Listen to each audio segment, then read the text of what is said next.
Hello to all the comic fans, Marvel geeks, and all the nerds in between. Welcome to another episode of the Vigilante Vibes podcast, where we talk all things Marvel, along with other fandoms, but without the toxicity that's taken up way too much space in each and every fandom. I'm your host, Megan Nicole, and we're here to have another episode of Elevating the Nerdy Voices of the Rainbow, where we lift up the voices of the LGBTQ plus communities. Today, joining me, I have a very special guest. They are a geek therapist, and I'm so excited to talk about what they do. Please welcome Adam. Great. Thank you for having me, Megan. Thank you for coming on. I'm so excited to get to know you. I'm excited to be here. So why don't you tell us a little bit about yourself? Sure.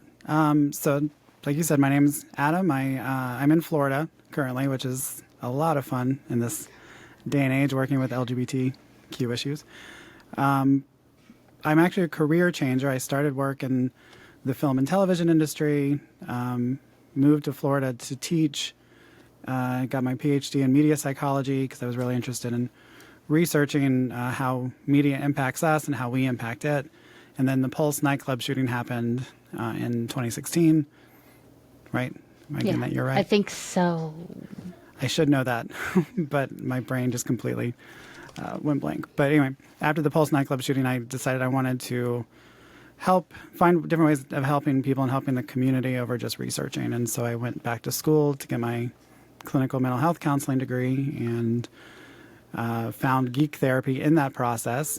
And I often say that my college gave me permission to be a counselor, but geek therapy gave me permission to be the counselor I want to be. And so that's where I am today as a geek therapist, is this kind of long, windy narrative road that's all connected. I love that. And it was 2016, I checked. Oh, cool. I love it. There needs to be so much more therapy in the world, but being a geek therapist, that's such a great way to be able to relate to clients on such a whole new level. Can you tell me more a little bit about being a geek therapist? Sure. Yeah, it's exactly as you said. It's about reaching clients on a less academic level. I found that, and I'm not alone in this, the geek therapy community found, I should say, when we can connect people with their interests, they're more likely to remember the things that they're working on or the things that we are working on them with. So I often joke that I'm quoting Freud. I'm sorry, I'm not quoting Freud, I'm quoting Iron Man, right? So it's looking for those things that the client enjoys so that they can go out in the world and work on those coping skills or work on their trauma outside of our sessions using the things that they like. And I've had clients tell me that they didn't realize therapy could be fun. It's hard at times, but also they kind of walk away going, oh, wow, I can actually apply this to things that I enjoy. And I love your intro about toxic fandom, and something I'm interested in researching more of is, what do we do when the creators of our fandoms go toxic? Like, how do we reconcile that as fans, especially in certain communities? Yeah, because it's happened quite a bunch with Josh Whedon, for instance. No one can say he's not a talented person, but he was found to be extraordinarily toxic. So it's like, what do you do? He still made some of my favorite movies, but it's like, oh, you kind of have to depend on them to realize the platform they have. I mean, J.K. Rowling for Harry Potter is the perfect example. Right. So many people had their childhoods wrapped around Hogwarts and Harry Potter, and finding that place that you actually feel at home and where you're accepted, just to find out she's the biggest piece of trash around. So I think a lot of people are, while they're very, very upset at the bigotry, they're also very hurt because this was someone we thought understood, that we all kind of felt safe with, because she created a world that we found our comfort in. Mm-hmm. Yeah, that in that world, I think another part that's confusing with Harry Potter in particular is that world is built on found family and love and support and resilience, and then the fandom even gave her multiple times to, like, wait, is that what you meant? No, but that's not what you meant, right? And then eventually it just got to the point where it's like, all right, we can't ignore it anymore. And there are other problems that have kind of come out within the Harry Potter world, as far as like how certain, kind of like in D&D, how certain groups are represented. Like it's been a while since I've watched or read Harry Potter. Not trolls, goblins, the bankers. The banker, yeah, the goblins. Right? I can't. My brain's not working So, today when it comes to those characters. oh, it's that kind of day. It is. It feels like a Monday, but it's a Wednesday. It's the Mondayest Wednesday of all time. But I also, something I like to do in my practice is I love having tangible items that people can touch and play with and have tactile. Like you can see behind me, I've got a whole bunch of stuff on my shelf and different books. And so when I'm doing, like running a therapeutic Dungeons and Dragons game or a tabletop role-playing game, I like to have props they can play with. And so it's not just theater of the mind, it's also, there's a tangible thing they can interact with to enhance those experiences. That's really cool. So it's really the whole therapy experience, but very much geek themed. Is there a certain character that you've found that works pretty universally with a lot of your clients? Not any singular character, because it really depends on the client. But like for instance, if I have clients who are into horror, we might use Saw and use some of the traps as metaphors for whatever their issues are. Like I had a client who we were working on anxiety, and so they really like the reverse bear trap in Saw, and so we used that as a metaphor for their anxiety and reminded them that they have the ability to unlock it at any time. So when they left therapy, I gave them a key just as like a going away present that they can wear and just remind themselves if it starts to get too tense, remember you always hold the key. Same thing like with Iron Man. Some see Tony Stark as a character they relate to, some see Iron Man. And same with Batman. Is it Bruce Wayne or is it Batman? Like who's the real person? Who's in charge here? Right. Yeah. Well, that's really nice. I love how you have so many different themes. Have you found that this has helped you in your life? Oh, 100%. It's actually, I was listening to a comedian recently, Mateo Lane, who made the joke that if you ever want to find out somebody's sexuality, just ask them who their favorite X-Men character was. If it's Storm, they're gay. And I grew up and Storm was my favorite character. So it was like, hey, yeah, that's true. Okay. So, I'm not gay, but like now that you say it, every person of the LGBTQ community has always gone for Storm or Dazzler. You're right. I don't think that's founded in any scientific proof, but it does seem coincidental. Yeah, that's very interesting. But so your favorite was Storm. That's a hell of a character. She's phenomenal. And I don't even know if I realized as a kid what the character represented. She was a powerful character who was flawed and had, like, I remember she was claustrophobic and so even she's this goddess who can control the weather, which I always thought was the best power, because like I don't want to go to school, make it snow. Or living in Florida, it's like I want cold weather. Oh, I'm sure. But it's I don't think I understood the nuances of those until later in life, and I was like, oh, I could see how these are, how she represents this power just beyond her mutant ability, right? She also has a confidence about her. She comes with so much depth. And are you currently reading any of the Storm comics? I'm not. I fell out of the comics a long time ago because I didn't have the money to keep purchasing. That's fair. And then X-Men is such a broad universe that I'm like, I don't even know where to start. Well, they did just reboot it this past year, so it's all called From the Ashes. Right. So if you were interested in getting back in it, that would be the exact time because it's all new. From the fall of Krakoa, they restarted. There's new teams.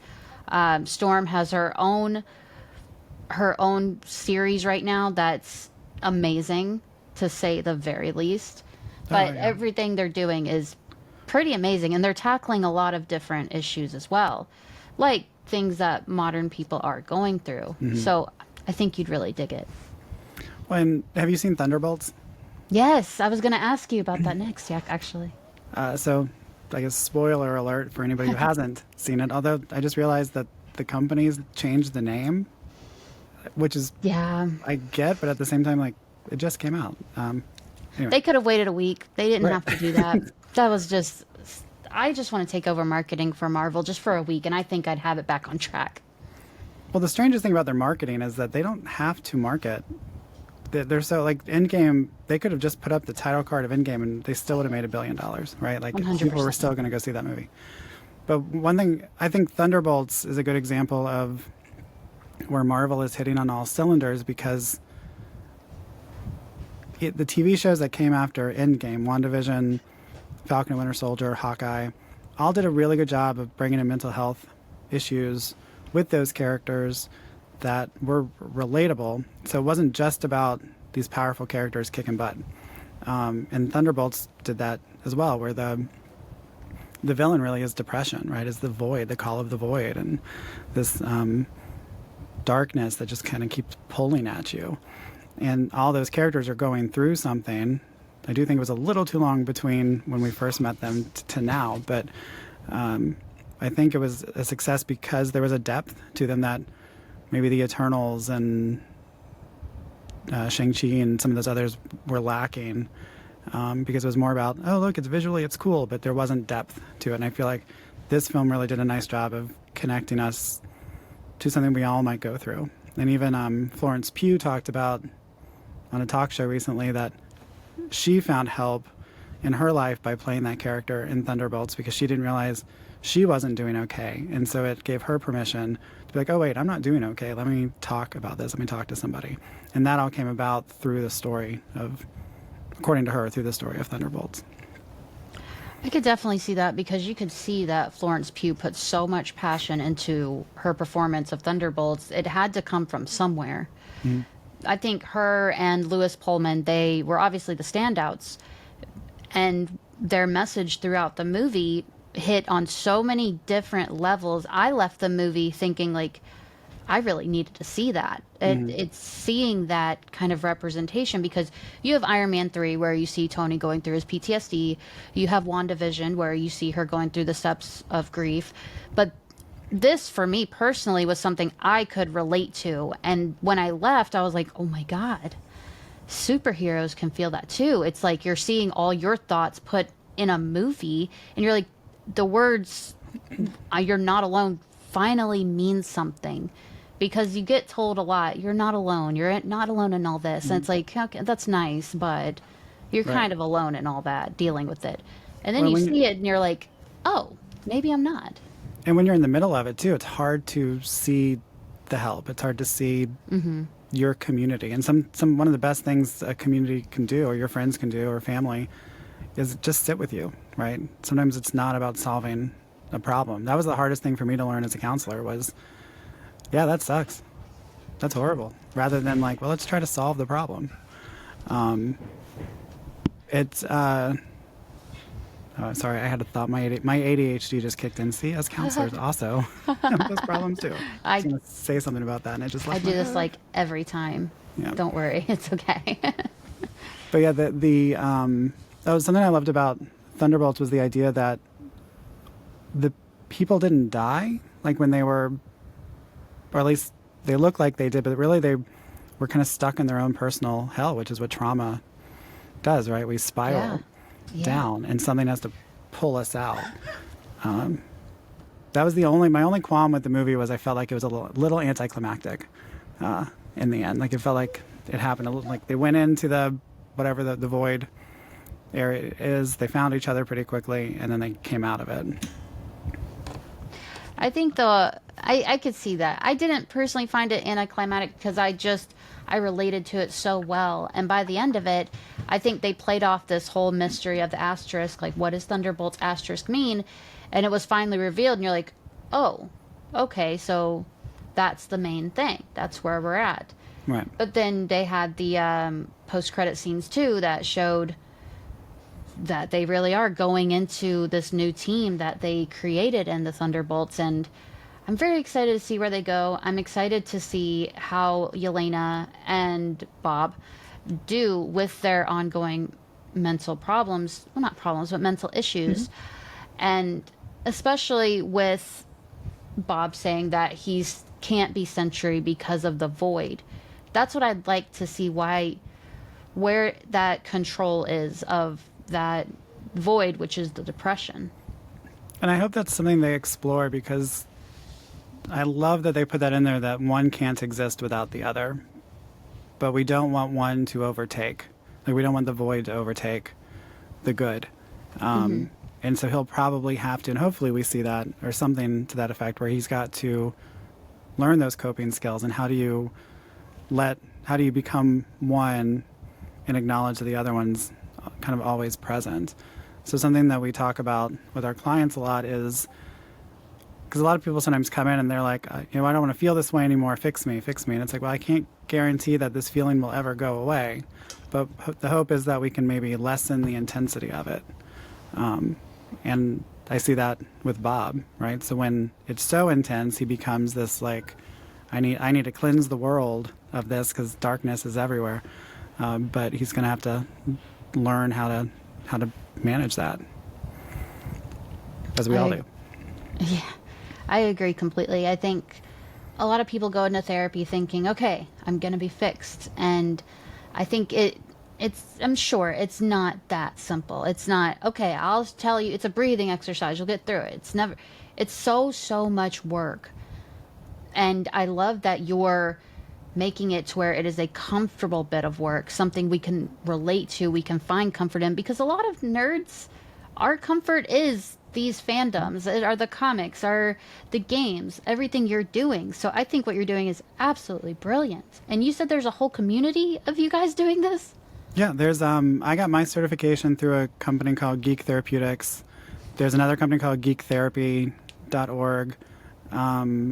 I also got my gaming certification through Games to Grow, I can never remember if there's an S.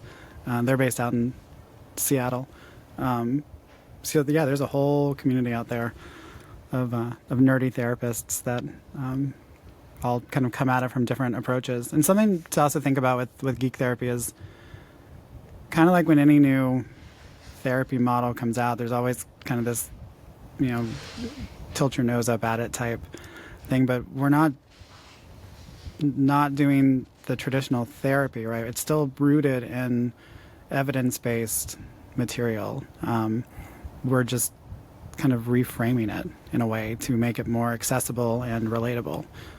Clients don't want to, unless they are a more academic person, they don't really want to quote Freud. They may not remember Freud, but they do remember their favorite Persona game or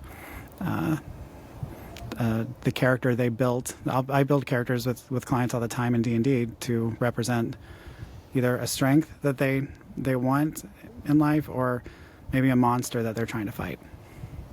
So to kind of give them, again, something tangible that they can take with them. Wow. So I don't really know how to ask it. So not all of us are so involved with so many different fandoms. Is it hard to try to dive into a fandom to learn about it so you're able to use it in your therapy? 100%. Yes, it is. That was the other thing that I had to learn, is I don't have to be the expert at everything. So you mentioned Joss Whedon earlier. I grew up as a huge Buffy fan. I wanted to be a screenwriter. I looked up to Joss Whedon. I've got comic books on one of the shelves, so his name is in big letters on the side of those. So I know lots about horror films, a little bit about X-Men because I grew up with that. I know almost nothing about anime.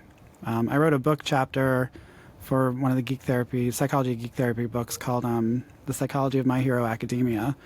And my chapter was on how metaphor was used in the show. And I had to watch a lot of it and do a lot of research because I wasn't up on that. I don't know why my Discord is going off. It's not even turned on. Mine is too. Okay, good.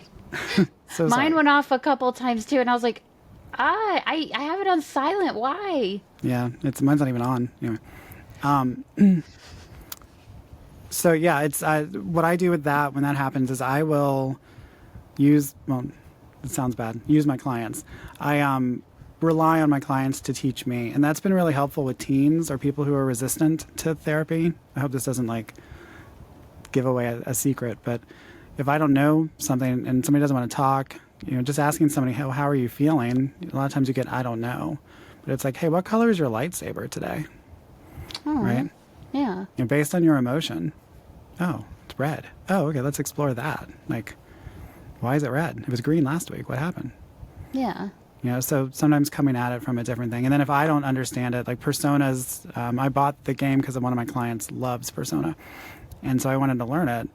But I rely on them to tell me about the characters and kind of the lore behind it. So I just don't have the time to go through and like read everything and, watch and some anime. Somebody suggested One Piece to me, and I was like, it's like 700 episodes. Oh no, it's like over 1,000 Right. episodes. Yeah, absolutely not.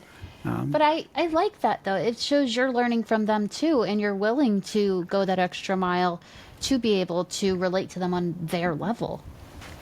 Yeah, we only something I have to remind myself a lot of, but I'll remind my clients too, is we have 50 minutes, 50, together. Maybe a little longer, maybe a little shorter, depending on the session, a week. All the work happens out in the world. So if we spend the session talking about the movie you saw and don't really connect it to anything, then that might be another week until we actually get. And sometimes that's what people need. Like, it's fine. My goal is I tout myself as I'm your player too. I'm along for the journey. I'm the guide and Zelda who is helping you along, but you're the one who has to go and do all the work. So I don't want to push my interests onto you.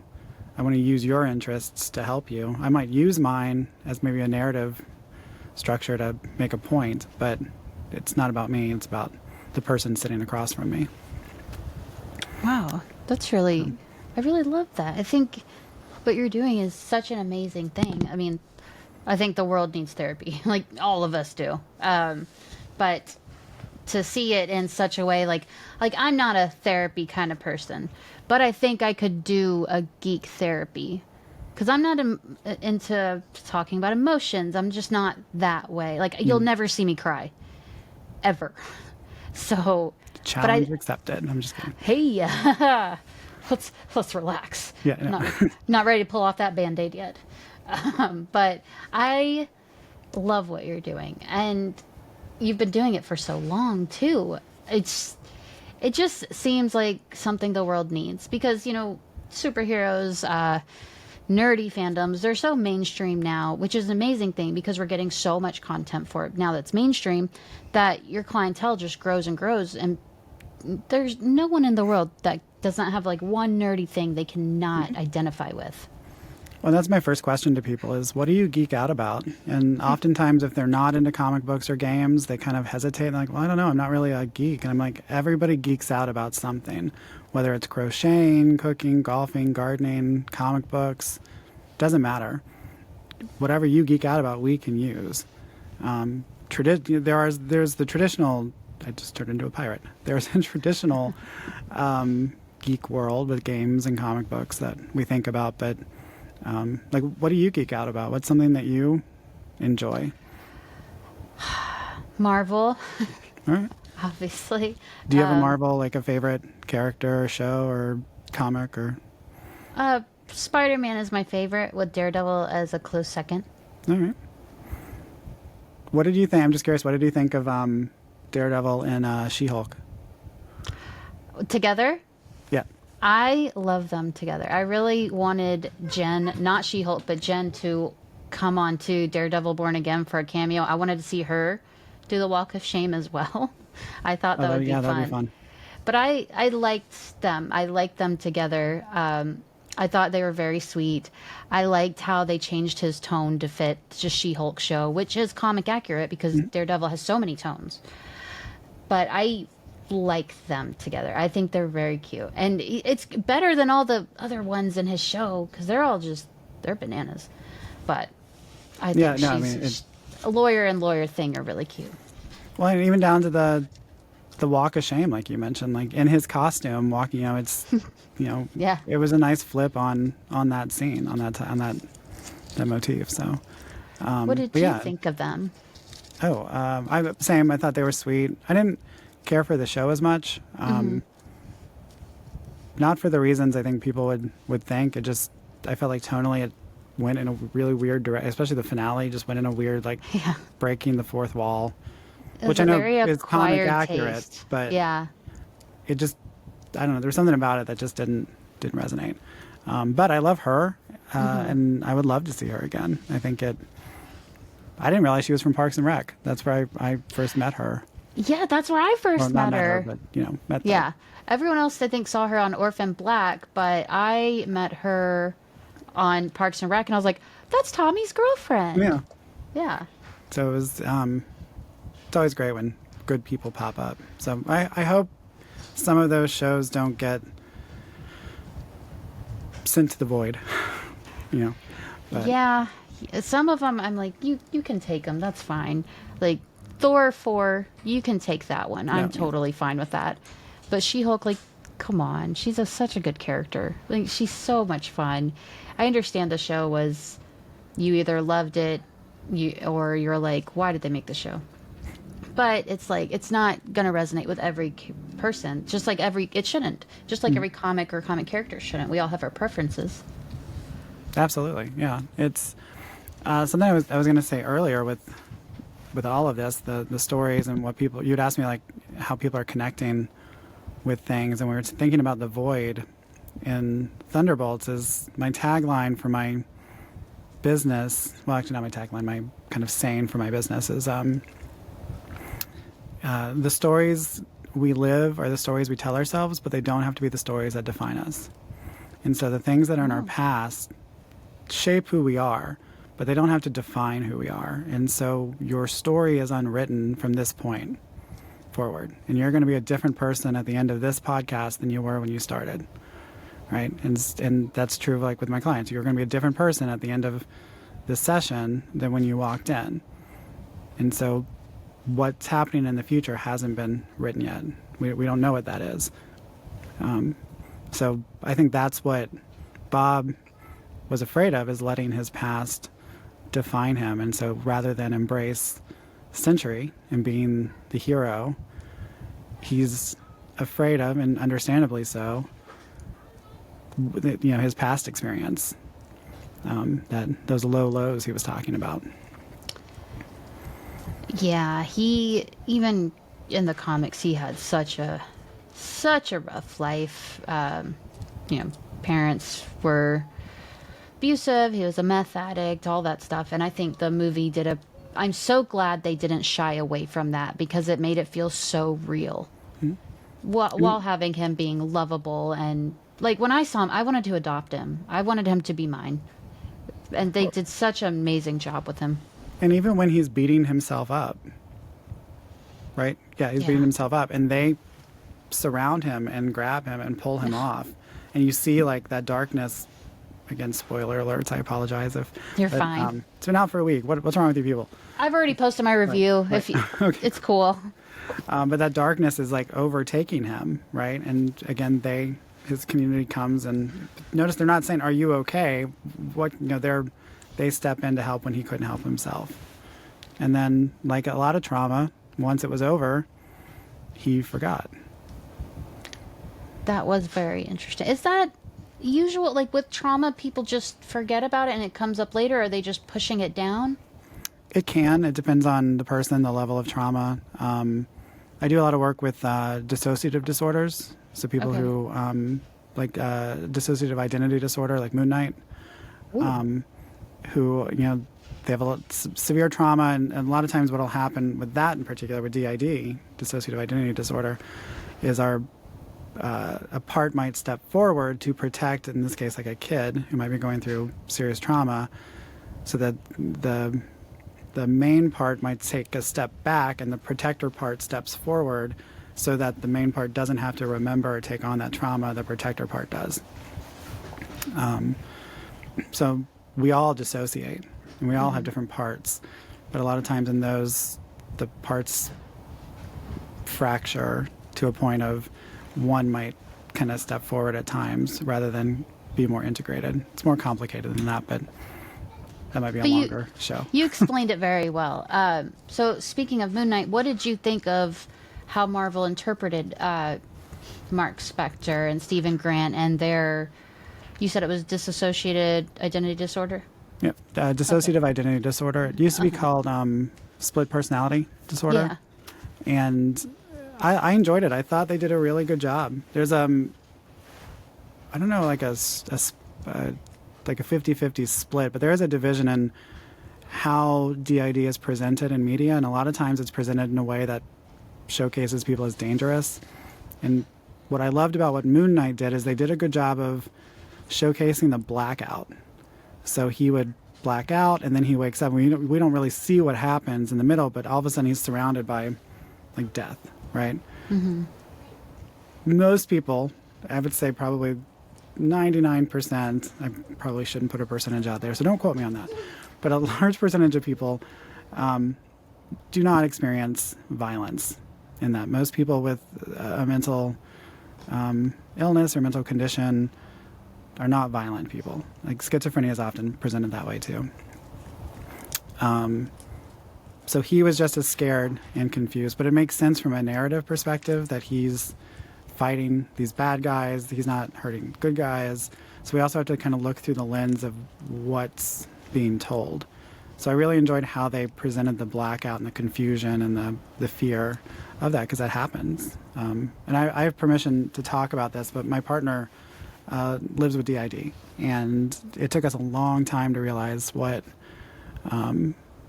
was going on. And there'd be times I'd come home and they'd be like, I lost 4 hours today. And it could just be that something triggered them and a different part stepped forward and they just don't recall what happened during the day. So that can get confusing and frustrating at times, but it also has helped me kind of be a better communicator and learning how to ask, like, who am I talking to right now? Who stepped forward? Because sometimes you can tell, sometimes you can't. So is there, I don't mean to pry, but this is just so interesting to me. So is there just like one personality that usually takes over, or is it multiple based on what triggered them or how they're feeling? It depends on the person. Like for my partner, I know there's 11 parts that we've encountered, that I've encountered. I talk to at least 3 or 4 of them regularly. But there's some really good documentaries out there. I can't think of any of the names right now, but I can send them to you if you want. Yes, please. Like one person had like 70 different, Oh my so it depends. It could also depend on the level of trauma as well. Well, I hope for whatever trauma your partner's gone through, I hope they're okay.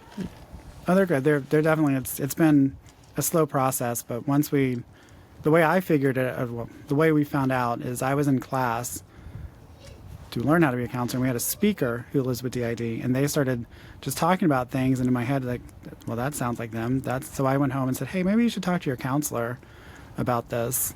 And they did, and it all just kind of came out. It's like, oh, that makes complete sense. They're also autistic, and there is a in the neurospicy community, there's fandoms. Geek culture is huge in that world as well. So because a lot of times it helps people make sense of the world, to connect with something like a video game or music, or plus the hyperfixating and like with comics, there's so many things to read, to learn about one universe. I get it. My oldest daughter, she's 5, is autistic, and we're just now getting into she just learned the other day how many different iterations are of Spider-Man. So it's been a long couple days, to say the least, but she's very, very excited. So I get it. Yeah, Spider-Man's a great example because there are so many different iterations. And with the Spider-Verse as well, so many people and kids have identified comfort with different, maybe with Noir or Gwen, different. Yeah. My daughter identifies with, she calls her Ghosty. She's Ghost Spider, Ghosty. So. I love that. Yeah. Well, this has been so much fun. Thank you so much for coming on. I feel like I learned so much, but I feel like I had my own therapy session. All right, well, thank you for having me. I love talking about this stuff, and if anybody wants to reach out and ask questions, please do. Speaking of that, where can our listeners find you and reach out to you? Sure. My handle on Instagram technically on X, although I don't really I don't go on X. I keep it on there for business purposes because I can't cut the cord yet, just because I don't know. Same. It's you just post just for like new episodes or something, but I'm not engaging with those people. But a storyologist is my handle, so it's like psychologist but storyologist, a storyologist, and my website is www.storyology.care. Okay, great. And whoever is listening to this episode, if you look in the show notes right under the episode, you will find all the places you can find Adam. So thank you for listening to this episode of Vigilante Vibes. Wherever you're listening to this episode, click that subscribe button so you don't miss any of my amazing guests like Adam or any future episode. Thank you for listening. I hope you enjoyed it. Have a marvelous night.